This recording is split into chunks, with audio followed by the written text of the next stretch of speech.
This method can help answer key questions in the nanoscience field, such as fluorophore formation and metal protein complexes. The main advantage of this technique is that it helps to illustrate specific metal binding sites in proteins.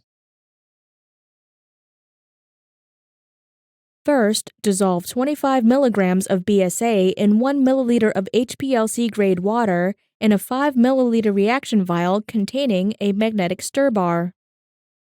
Next, prepare a 5 millimolar solution of chloroauric acid in HPLC-grade water.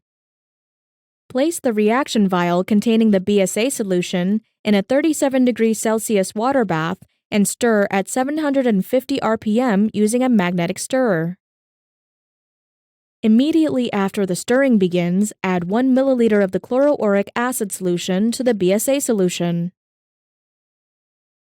After stirring for 2 minutes, add 100 microliters of 1 molar sodium hydroxide to the solution to bring the pH to 12.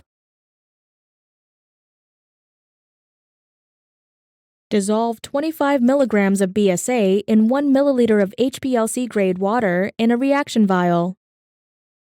Next, prepare a 5 millimolar solution of copper chloride dihydrate in HPLC-grade water.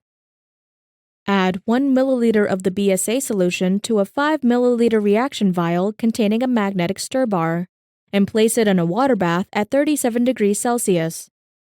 Stir the solution at 750 RPM.